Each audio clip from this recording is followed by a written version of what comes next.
कक्षा 7 विज्ञान का पेपर। पहला क्वेश्चन है, रिक्त स्थानों की पूर्ति कीजिए। प्रकाश, तो प्रकाश जो है सीधी रेखा में गमन करता है। प्रकाश के परिवर्तन के कारण ही प्रतिबिंबों का निर्माण होता है। जिन फूलों में केवल नर या मादा जनन अंग होते हैं वे एक लिंगी फूल कहे जाते हैं। चींटी के डंक में फॉर्मिक अम्ल होते हैं। विद्युत घंटी विद्युत के चुंबकीय प्रभाव पर कार्य करती है। सही विकल्प चुनें। क्वेश्चन है, सही विकल्प चुनें। हरे पौधे जो अपना भोजन स्वयं बनाते हैं क्या कहलाते हैं? हरे पौधे तो स्वपोषी कहलाते हैं। अपशिष्ट जल है तो अपशिष्ट जल होता है दूषित जल। अवतल लेंस है तो अवतल लेंस जो है अपसारी लेंस होता है, उत्तल लेंस अभिसारी होता है। उसके बाद है आपका रक्त लाल रंग किस वर्ण के कारण होता है? तो रक्त जो है होमोग्लोबिन के कारण, घ नंबर आंसर हो जाएगा। कपड़ा धोने का साबुन जो है क्षारीय पदार्थ है, आंसर ख नंबर हो जाएगा।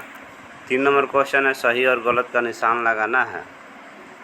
तो कारखानों का अपशिष्ट नदी के जल को प्रदूषित करता है, ये आपका जो है सही है।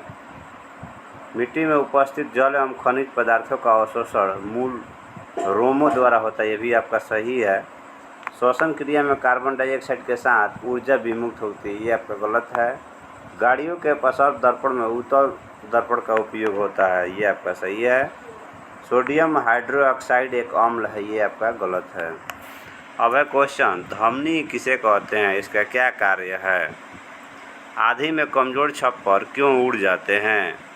समझाएं कि मिट्टी के अपरदन तथा मिट्टी प्रदूषण को किस प्रकार रोका जा सकता है। तो धमनी किसे कहते हैं और आंधी में कमजोर छप्पर क्यों उड़ जाते हैं? हमारे शरीर में 2 प्रकार की रक्त वाहिनियाँ होती है, धमनी और शिरा। धमनी हृदय से ऑक्सीजन सहित रक्त को शरीर के सभी भागों में ले जाती है। धमनी मोटी तथा लचीली होती है, इसका रंग गुलाबी या चटक लाल होता है। धमनी में स्पंदन तेज होता है। गर्मी के दिनों में हवा गर्म होकर तेज़ी से ऊपर की ओर उठती है और उस जगह को भरने के लिए तेज़ी से हवा चलती है, जिसे आंधी कहते हैं।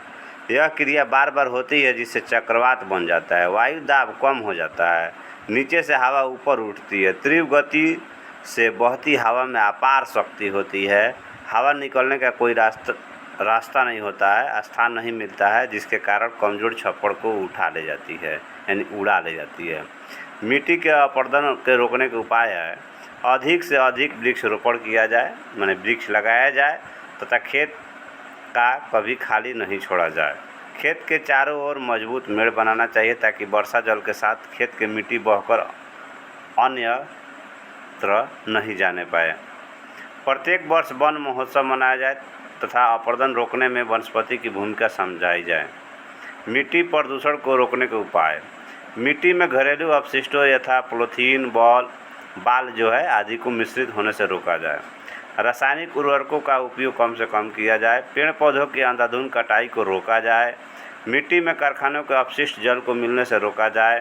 कीटनाशक दवाओं का उपयोग भी कम से कम किया जाए। यह है मिट्टी प्रदूषण रोकने के उपाय।